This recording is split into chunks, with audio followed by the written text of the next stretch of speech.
Genor TV, Shana Kitoko. Image na yo na monde entier balelango makasi. Genor TV nangai bana kini basepeli makasi. Ba diaspora bana Congo. Bosunga Genor TV ekende liboso. Shana munene, Genor TV, Shana munene. Image na yo na monde entier balelango makasi. Genor TV nangai bana Congo basepeli makasi. Bana kini chaîne oza pour na bino. Pour nous dans moni ba image non par-ci par-là.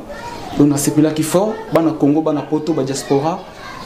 Vous s'abonner na chaîne Bino Genor TV, mingi ko lezati.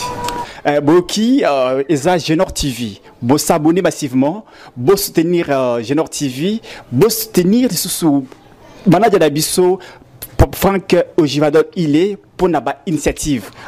Genor TV.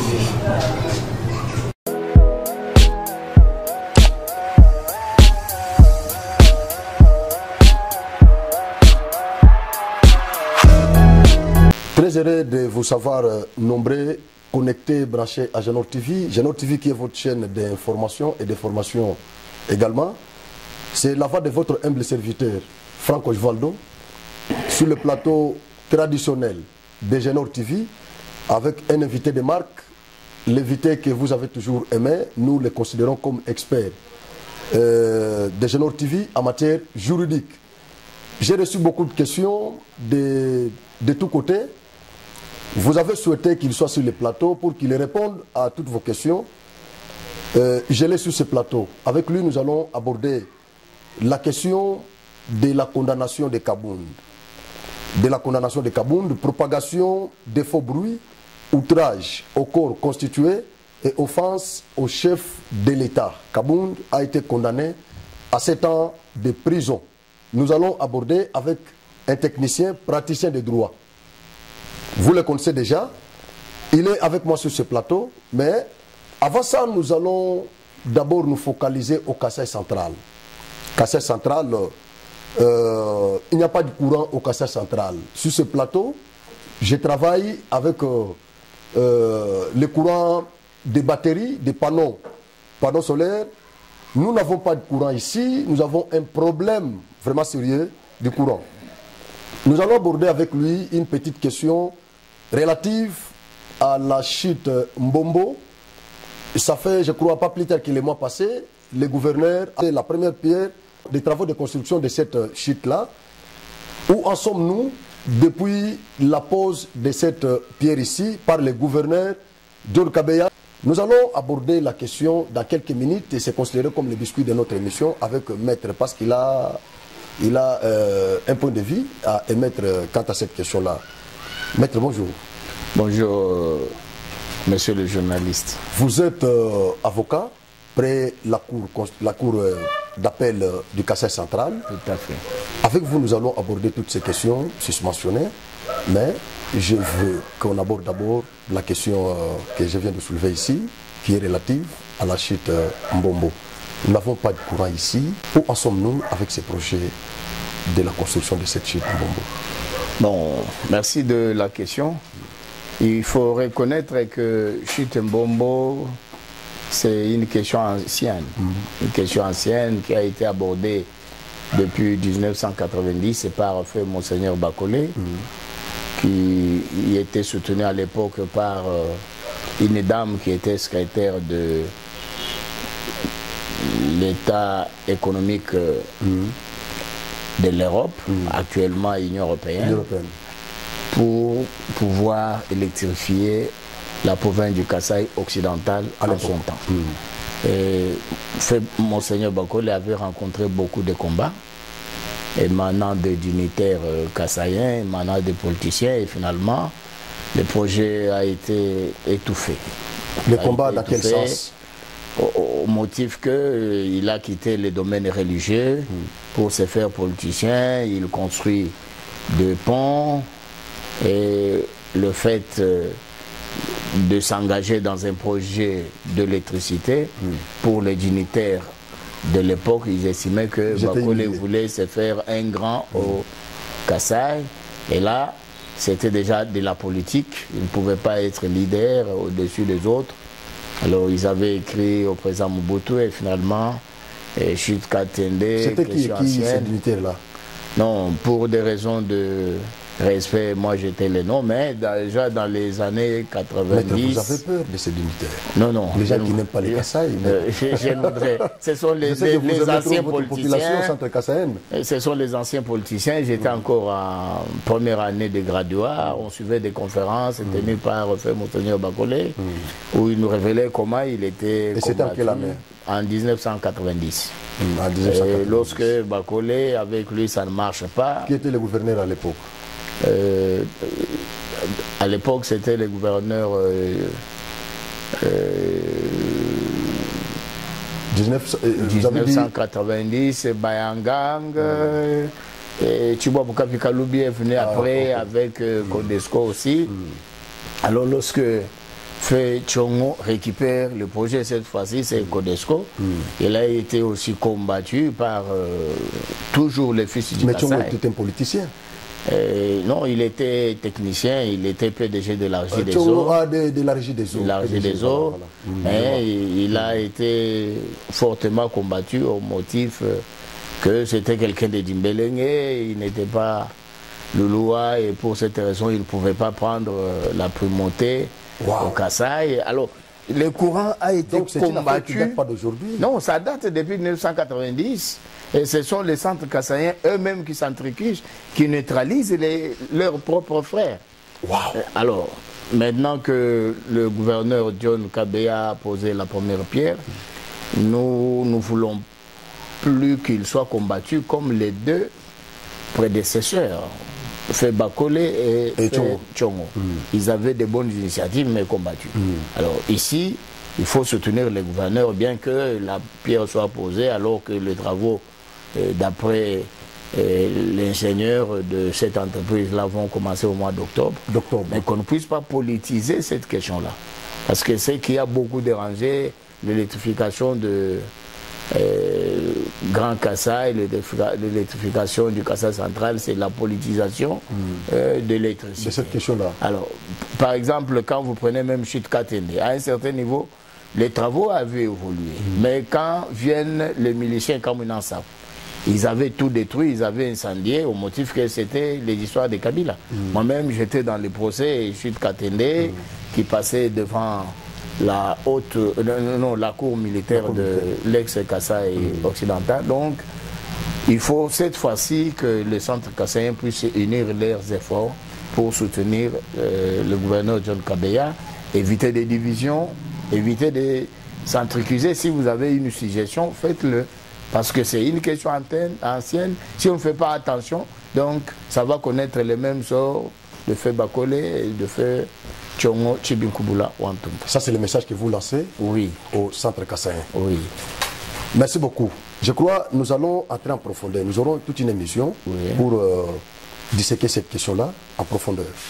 Maintenant, nous allons parler de la condamnation de Jean-Marc Abound. Jean-Marc Abound écope de 7 ans de prison. Mais cette condamnation-là n'a pas une odeur politique. Bon, il est vrai que la Cour de cassation, ce n'est pas une juridiction politique. C'est une juridiction, c'est la plus haute juridiction de l'ordre judiciaire. Mais les juges qui siègent là-bas, même les juges qui siègent dans la cassation, ce ne sont pas des politiciens. Mais ils sont à la différence avec la Cour constitutionnelle. Moi, je parle par rapport à la loi organique qui régit les juridictions de l'ordre judiciaire et je parle par rapport à la Constitution. Alors, la Cour de cassation n'est pas une juridiction politique. C'est une juridiction de l'ordre judiciaire, mais qui a compétence de juger les députés nationaux et même les ministres. C'est à ce titre que l'honorable Jean-Marc Abound a eu à comparaître. Il a été jugé et la Cour s'est prononcée en premier et dernier ressort parce que ces décisions ne sont pas susceptibles d'appel.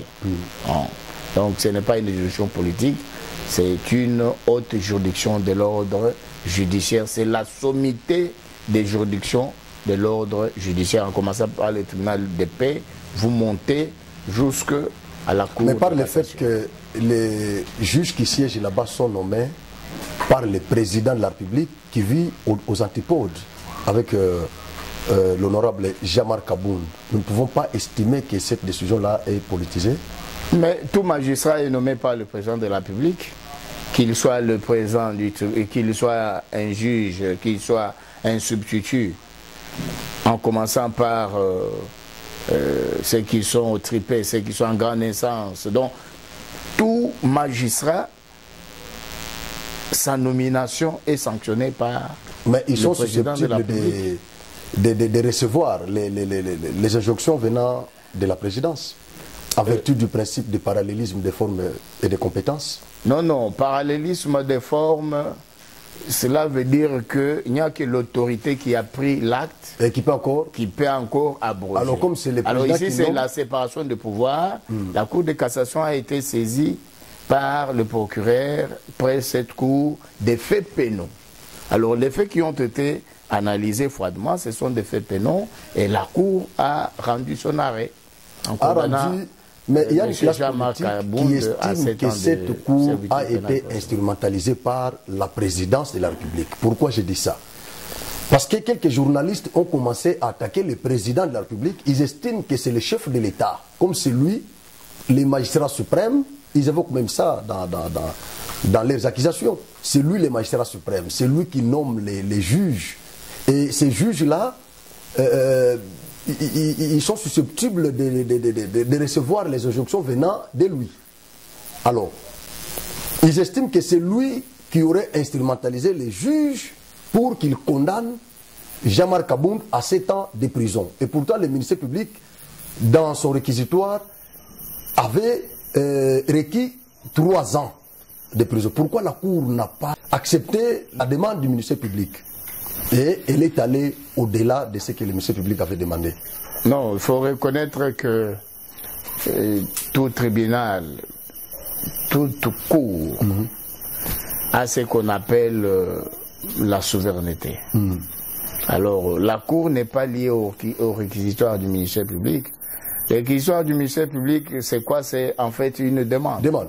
C'est pourquoi il dit « je requiers qu'il soit condamné ».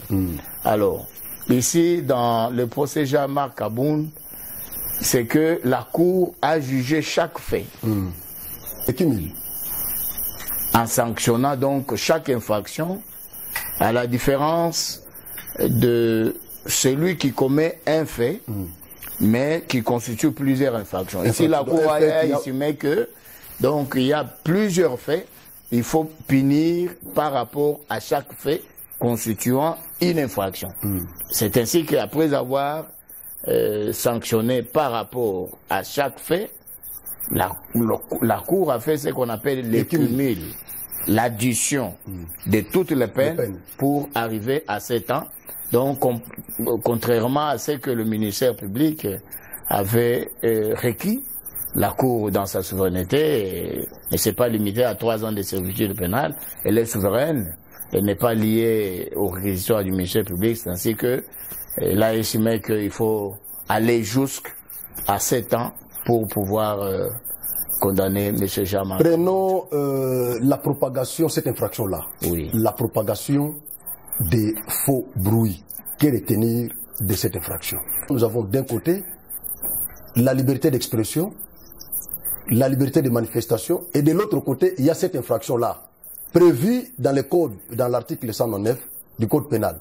Bon, à partir de quel moment on peut retenir, on peut considérer que tel propos constitue l'infraction de propagation des faux bruits? Ah, donc, il y a faux bruit lorsque quelqu'un alarme la population pour les faits qui ne sont pas vrais. Parce que quand vous avez dit que il y a ça, apportez la preuve. C'est la preuve qui a été demandée. Alors, c'est un domaine vraiment glissant. Un domaine vraiment glissant, c'est ainsi que quand vous avez alarmé la population, il faut avoir la preuve que ce que vous dites là a des soubassements. Avec la conséquence que si on vous demande de prouver devant la juridiction, et que vous soyez à mesure de prouver. Donc, à défaut, comme c'est une infraction liée à l'État en même temps, donc ça s'appelle faux bruit parce que vous avez alarmé la population sans preuve aucune. Alors, ici, le mieux à faire serait donner des conseils aux politiciens, aux politiques en même temps, d'avoir des avocats conseils. Lorsque vous voulez faire un point de presse, l'avocat va vous aider à connaître vos limites par rapport aux droits humains. Alors, quand vous allez au-delà, vous faites des affirmations qui ne sont pas vraies, donc soit vous êtes dans la diffamation, soit vous êtes dans les imputations dommageables, soit vous êtes dans les faux bruits. Donc vous avez fait beaucoup de tapages, beaucoup de bruits qui, après vérification, n'ont pas leur soubassement. Vous-même, vous n'avez pas apporté la preuve que ce que vous avez dit là, c'est une vérité. Et ce n'est pas un moyen de dissuasion contre les opposants? Quand vous brandissez, quand les juges brandissent souvent cette infraction-là, ce n'est pas un moyen de dissuasion contre les Non, non, l'opposant critique les systèmes. Un opposant professionnel critique les systèmes, mais il ne s'attaque pas aux individus. C'est cela la vraie politique. Vous êtes par exemple en France, quand vous êtes dans l'opposition, vous critiquez les systèmes. Mais vous n'allez pas jusqu'à qualifier par exemple celui qui est en pouvoir qu'il est un incompétent. Ça c'est un autre domaine. Mais quel domaine, maître? Il estime qu'il n'a rien fait. Selon lui, il estime qu'il n'a rien fait. Fayoulou a évoqué ça plusieurs fois dans son discours. Mais pourquoi Fayoulou n'a pas été interpellé? C'est la politique des deux poids des mesures. Mais par rapport à Fayoulou, il a traité des patins, des proxys, de tout ça. Mais pourquoi lui, Fayoulou, n'a pas été interpellé, jugé et condamné par les juges? C'est le Makabound. C'est ce qu'une frange de la population... mais ça, c'est l'appréciation du ministère public. S'il y avait une plainte déposée contre M. Fayoulou, on le ferait. Non, mais le ministère public peut se saisir d'office, comme dans les cas ici. Mais il ne l'a pas fait pour Fayoulou. Peut-être que Fayoulou ne pèse pas pour le ministère public. Et c'est lui qui est devant, donc, il faut moraliser. Vous estimez que Kabound pèse plus que Fayoulou en politique? Oui, oui. Il pèse ça, il faut reconnaître, parce que en 2018, Fayoulou n'a pas eu de... Vous traitez de méchant. Fayoulou n'a pas eu de siège. Il n'a pas eu de siège. Il n'a eu qu'un seul siège, députation nationale. Et il n'a pas voulu siéger. C'est par rapport à ça? Oui, donc il n'a pas de base. En réalité, il n'a pas de base. Donc il ne faut pas comparer Fayoulou à Kabound. Mais c'est une manière aussi... de dire que le procès est pédagogique, il faut moraliser le milieu politique. Quand vous faites des analyses, en tant qu'opposant, faites des analyses objectives et critiquez les systèmes, mais ne vous attaquez pas aux individus. Parce que là, vous quittez vos propres droits, soit c'est pour diffamer, soit c'est pour les imputations dommageables, soit pour les faux bruits, tel le cas sous examen. Maintenant, parlons d'offense au chef de l'État. Oui. Offense au chef de l'État, c'est-à-dire quoi? À partir de quel moment on peut retenir offense? Offense, c'est-à-dire vous touchez à la personnalité du chef de l'État. Et quand vous parlez, par exemple, des faits, quand vous parlez de ce que tous les Congolais disent, comment ça peut constituer cette infraction-là d'offense? Mais les Congolais les disent où? Parce qu'en faisant un point de presse, il y a un élément qui vient, c'est la publicité. Un Congolais peut parler, il n'y a pas un caractère publicitaire. Mais ici, c'est un point de presse qui est organisé. Donc, le caractère publicitaire fait partie de l'élément intentionnel. Intentionnel.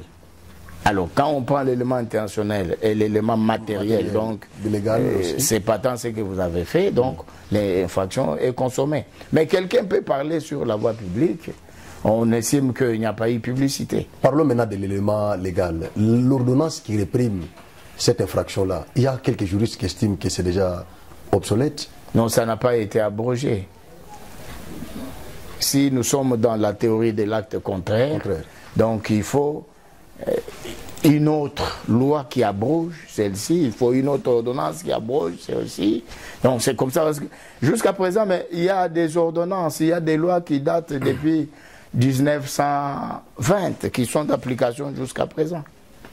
Et pourquoi notre code pénal n'est pas révisé, maître? Nous avons l'Assemblée, nous avons les pouvoirs législatifs. Et pourquoi les constituants ne veulent pas réviser notre code pénal? Parce on parle là-bas des condamnations de peine de mort, on parle là-bas comme l'infraction ici.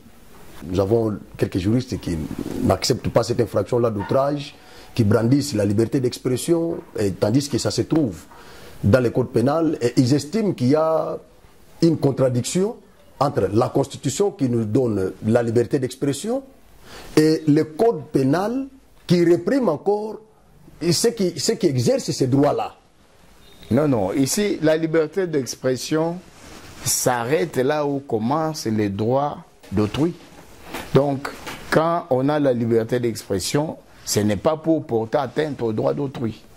La liberté d'expression s'arrête là où s'arrêtent également vos droits. Donc, c'est pourquoi je dis, quand on fait la politique, il faut avoir des conseillers, il faut avoir des avocats qui vous aident à vous arrêter dans vos limites. Parce que quand vous allez au-delà pour vous attaquer à la personnalité de quelqu'un d'autre, donc vous n'êtes plus dans vos droits. Mais par exemple, quand Kabound dit, oui. Quand Kabound dit que Félix était un incompétent, quand il dit qu'il est un jouisseur, par exemple, il n'avait pas des 3-4 parcelles avant d'entrer au pouvoir, et maintenant il en a parfois plus, c'est lui qui vivait avec Félix. Est-ce que Kabound n'a pas de preuves de ce qu'il a, de ces allégations-là? Et quand il dit par exemple que Félix, le pays ne va pas bien, quand il dit par exemple que il envoie chaque année l'argent aux paradis fiscaux, tout ça, est-ce qu'il a touché vraiment la personnalité de Félix? Oui, tout à fait. Mais il dénonce les faits. Non, non, les faits, quand vous dites le pays, ça ne va pas. Là, sur le plan de droit, vous n'avez visé personne. Parce que le droit pénal est strict dans son interprétation. Voilà. Mais quand vous citez déjà un tel, qu'il est un incompétent. Donc vous avez touché à sa personne. Mais si, vous l'avez humilié. Maître, mais si sur le terrain, vous ne sentez rien. Vous ne sentez rien, il y a la rareté presque de toutes les denrées alimentaires, il y a la cherté. Sur le terrain, vous ne sentez absolument rien. Mais entre-temps, on vous parle du budget de 16 milliards de dollars. Mais il y a la crise. Et il y a beaucoup de choses qui ne marchent pas dans les pays. Est-ce que ce côté-là, Kabound n'a pas raison? Non, non, dites tout simplement que ça ne marche pas. Et des limites, c'est parce que quand vous qualifiez déjà quelqu'un d'incompétent, c'est que vous avez touché à sa personne. Mais quand vous critiquez un système, vous dites il y a crise, il y a ceci, il y a cela, ça fait partie des opinions que vous émettez par rapport au système. Un système qui n'a pas de personnalité juridique. Mais il a dit que du temps de Mobutu, Félix Tshisekedi avait tenu même les propos plus que ce que lui a tenu. Du temps de Joseph Kabila, Tshisekedi, même Félix ici, l'UDPS d'une manière générale, tenait des propos vraiment désobligeants. Mais tout ça, ce ne sont pas des valeurs. Ce ne sont pas des valeurs parce que quand on fait de la politique, il faut connaître vos limites, il faut connaître vos droits. Lorsque vous allez au-delà, et ça dépend. Encore qu'en politique, chaque dossier se suffit. Ce n'est pas parce que tel a porté atteinte à la personne de tel qui n'a pas été poursuivi que vous allez le faire. Parce que vous ne savez pas quels sont les mobiles et quelles sont les raisons qui ont poussé un tel à ne pas agir. D'accord. Un téléspectateur m'a posé la question de savoir. Le principe de double degré de juridiction est consacré dans notre constitution. Mais pourquoi Kabound a été condamné sans possibilité de faire le recours? Oui, c'est la loi qui le veut. Et la loi qui a estimé que déjà au niveau des cassations, on a des juges aguerris, des magistrats aguerris, parce que c'est eux qui corrigent tout ce qui s'est fait en bas. Et que lorsque l'affaire est portée avec leur expertise et leur expérience, c'est qu'en instruisant, en rendant une décision, ils corrigent en même temps.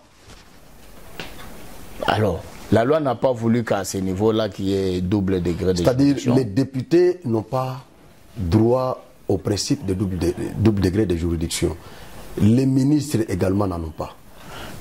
Ils ont ce qu'on appelle les privilèges des juridictions. C'est-à-dire ils sont jugés directement par des magistrats, des hauts magistrats plus expérimentés. Ah, d'accord. Parce que le principe de double degré de juridiction suppose qu'au niveau inférieur, pour lambda, les magistrats qui n'ont pas la même expérience que ceux de cassation peuvent commettre des erreurs, mais qui peuvent être corrigés au niveau de la cassation. Très bien. Parce que c'est une juridiction de correction. Donc, le tribunal de grande instance peut rendre une décision. Au niveau de la cour d'appel, vous dites que ça ne va pas, vous formez le pouvoir en cassation. La cassation corrige. C'est une juridiction de correction en même temps. C'est ainsi que quand elle casse, elle vous renvoie en vous montrant la position à prendre.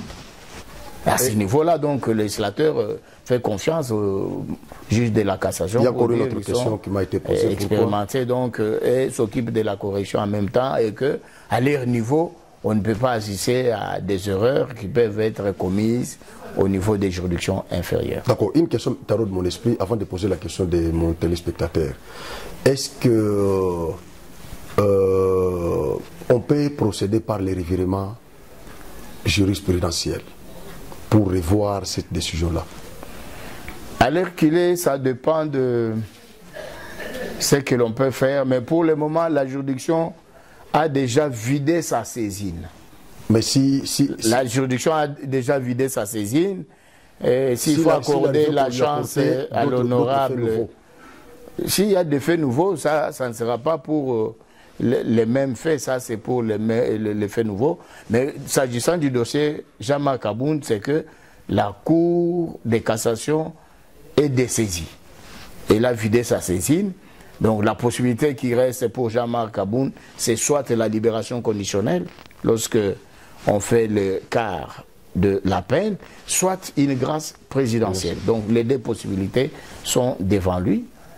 Ça va dépendre de la manière dont on va apprécier la chose. Donc il peut bénéficier d'une libération conditionnelle. Donc si vous étiez son conseil, son avocat conseil, c'est ça les conseils? J'allais lui demander de ne pas faire de bruit, de ne pas faire des tapages, d'adopter l'attitude de Vital Kamerhe. Voilà. De Vital Kamerhe. Ah, et ça va lui. J'en ai même évoqué dans une émission ici. J'avais félicité Vital Kamerhe. Oui.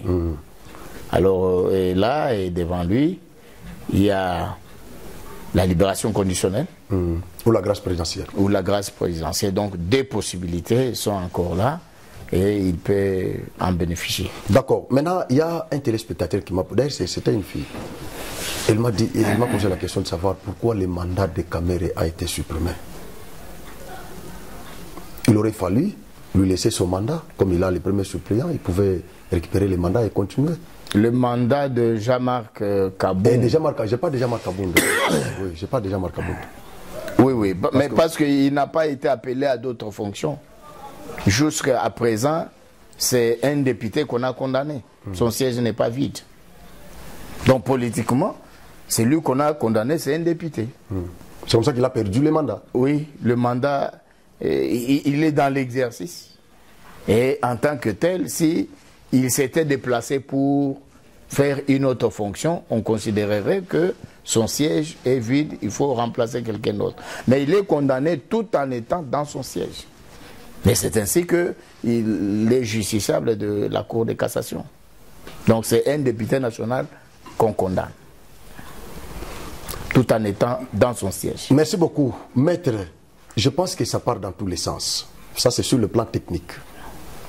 J'aimerais que vous puissiez regarder notre caméra, que vous essayez de lancer un message en tant que praticien des droits et un acteur politique aussi, aux Congolais qui ne comprennent pas les méandres juridiques et judiciaires.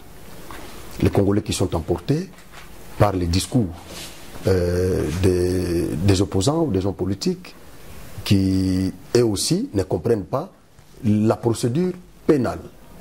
En tant qu'acteur politique et un technicien, praticien des droits, j'aimerais que vous puissiez regarder notre caméra et que vous puissiez lancer un message d'apaisement pour calmer cette frange de population qui estime que Kabound est marginalisé et puni par le président de la République.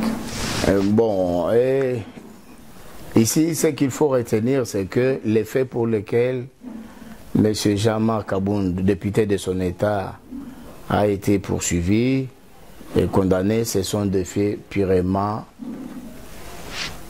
pénaux. Ce sont des faits pénaux. La justice a fait son travail, mais ce n'est pas une fatalité. Devant lui, il y a encore la possibilité d'une libération conditionnelle s'il s'amende bien, tout en étant en détention. Je m'excuse. Bon, continuez d'abord, continuez comme ça. Il y a également la possibilité d'une grâce présidentielle. Donc c'est question de s'amender là où il est, question de se comporter comme un bon citoyen. Je crois qu'il va bénéficier de cela. Et je conseille à chaque politicien d'avoir un avocat conseil. Vous voulez faire un point de presse, demandez conseil si réellement vous êtes dans vos droits ou vous allez au-delà. Vous pouvez le faire par ignorance, alors que le juriste aguerri, l'avocat qui est le praticien de droit, peut vous aider à rester dans vos droits. Donc l'affaire Jean-Marc Abound, c'est une affaire qui a été jugée et pour le moment la condamnation est tombée, mais je dis que ce n'est pas une fatalité. Des possibilités s'offrent devant lui. Libération conditionnelle et la grâce présidentielle. C'est question de s'amender. Pendant que nous sommes en train d'enregistrer cette émission, nous avons quelques Congolais qui se posent cette question-là de savoir comment procéder pour qu'il ait cette grâce présidentielle ou cette liberté conditionnelle. La procédure, c'est comment, qu'est-ce qu'il doit faire et comment il pourra procéder pour en avoir. Non, la liberté conditionnelle, c'est lorsque vous avez déjà fait, vous avez déjà fait le quart de votre peine. Le quart de votre peine. Et ici, il faut arrondir. Et quand quelqu'un est condamné à 7 ans, l'écart, il faut arrondir jusqu'à 2 ans. Déjà à 2 ans, et ces conseils peuvent s'adresser comme il en a déjà fait une année, au ministre de la Justice. C'est qu'il lui reste, si nous sommes dans l'optique de la libération conditionnelle, vous écrivez au ministre de la Justice pour dire que votre client s'est amendé, donc c'est l'avocat qui le fait, ou lui-même peut s'adresser, mais souvent c'est un avocat, il s'adresse au ministre de la Justice pour dire que sur base du rapport du gardien de la prison de Makala, là où il est, un condamné tel s'est amendé, alors il peut être libéré conditionnellement. Et ça s'appelle libération conditionnelle. Il a déjà fait le quart de la peine. Le ministre de la Justice va étudier les contours, également vous mettre sur la liste des bénéficiaires de la libération conditionnelle, et après avoir étudié les conditions et les contours de votre comportement. Ça, c'est la première possibilité. Donc là, c'est le domaine du ministre de la Justice. Alors, ici, la grâce présidentielle, c'est le président lui-même qui, dans son ordonnance, il dit que les gens qui ont déjà fait 2 ans, 3 ans de prison, ou qui ont déjà purgé le quart de leur peine, devront être... Sans les connaître. Sans les connaître, on prend l'ordonnance et techniquement, on commence à repérer à partir de ceux-là qui y ont purgé déjà de peine. Alors, ça dépend du magistrat suprême. Il peut même dire, même les condamnés à mort. Par grâce présidentielle. Par grâce présidentielle, il peut les libérer. Les prisonniers politiques, il peut les libérer. Parce que ici, ceux qui sont avec Jean-Marc Kabound estiment que c'était des avis et des opinions politiques. On ne pouvait pas arriver jusqu'à la condamnation. Mais en tant qu'expert, vous savez, lorsque un parlementaire est dans l'hémicycle et qu'il est en train de mettre ses opinions, il est protégé par... Il a ce qu'on appelle l'immunité, c'est comme un avocat qui a l'audience. Et s'il déborde, la juridiction lui demande de retirer. Alors, il est dans les immunités. C'est différent lorsque quelqu'un organise un point de presse en dehors de l'hémicycle, en dehors de la plénière, pour donner son point de vue. Et ce qu'il fait là, l'engage en tant que tel. Parce que là, il ne le fait pas en tant que parlementaire. D'accord. S'il faut parlementer, c'est en pleine plénière, à l'hémicycle. Présentez vos opinions. Alors, il n'y a pas longtemps, il y a M. Sassanga, qui avait même qualifié les présidents de l'Assemblée nationale d'un voyou. Il n'a pas été arrêté parce que... le gouvernement des délinquants. Oui, oui. Mais c'est quelqu'un qui émettait des opinions tout en étant dans l'hémicycle, dans pleine plénière. Donc il faut faire la part des choses. D'accord, merci beaucoup. Je vais me mettre à la place d'un téléspectateur qui nous regarde et qui pourrait se poser la question de savoir la différence entre la libération conditionnelle et la liberté provisoire. La libération conditionnelle vient par le fait que vous êtes déjà condamné. Vous êtes déjà condamné.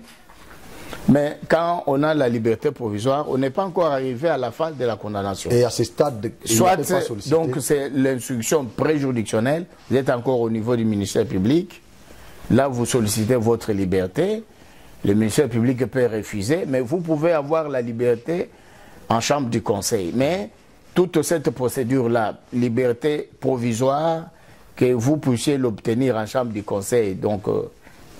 c'est lorsque vous n'êtes pas encore condamné. Même devant le tribunal, quelqu'un peut recouvrer sa liberté provisoire. En pleine audience. En pleine audience, poser le problème que ma fuite n'est pas à craindre, j'ai une adresse connue, je sollicite une liberté provisoire. Comme il n'est pas encore condamné, donc il n'est pas dans le régime de libération conditionnelle, on lui accorde cette liberté moyennant les conditions fixées par la loi elle-même. Mais quand on parle de libération conditionnelle, c'est-à-dire que vous êtes déjà condamné. C'est ainsi que même dans les prisons, il y a ce qu'on appelle maison pénitentiaire, donc, où les gens qui ne sont pas encore condamnés, et ceux qui sont condamnés qui doivent être à l'intérieur de la prison. Ceux qui sont au niveau de l'instruction préjudicielle, qui ne sont pas encore condamnés, et on a toujours eu à les séparer. Une maison d'arrêt, quelque chose comme ça. Une maison d'arrêt, on a toujours eu à les séparer avec les personnes déjà condamnées. Donc ici, quand on est condamné, c'est la libération conditionnelle. Quand on n'est pas encore condamné, on obtient la liberté provisoire. D'accord, merci beaucoup. Nous sommes arrivés à la fin de cette émission. J'avais invité pour vous, je l'ai dit comme ça, parce que si c'était seulement pour moi, j'allais discuter avec lui au couloir. Tout ce qu'il a exposé ici, il pouvait me le donner au couloir sans vous ou sans caméra de King et Naomi. Mais si je l'ai amené jusqu'à ce plateau, c'est pour qu'il vous le donne. Alors vous en avez bénéficié et je vous demanderai sincèrement de lui dire merci. Je me mets à la place des mes téléspectateurs et je vous dis merci. Merci, M. Franck. Merci, vous avez été gentil. Merci beaucoup. C'est procès pédagogique. Merci beaucoup. Merci. D'accord. Genor TV, Shana Kitoko. Image na yo na monde entier balelango makasi. Genor TV nangai bana kini basepeli makasi. Ba diaspora bana Congo. Bosunga Genor TV ekende liboso. Shana munene, Genor TV, Shana munene. Image na yo na monde entier balelango makasi. Genor TV nangai bana Congo basepeli makasi. Bana kini chaîne oiza pona bino. Pour nous donner une image par-ci par-là, on a sepelé qui fort, bana Congo, bana Poto, bana diaspora, vous s'abonnez à la chaîne Abino Genor TV, mingi rolo bezati. Boki eza Genor TV, vous s'abonner massivement, vous soutenir Genor TV, vous soutenir sous Banadia Dabiso, Franck Ojivadol il est pour une initiative. Genor TV.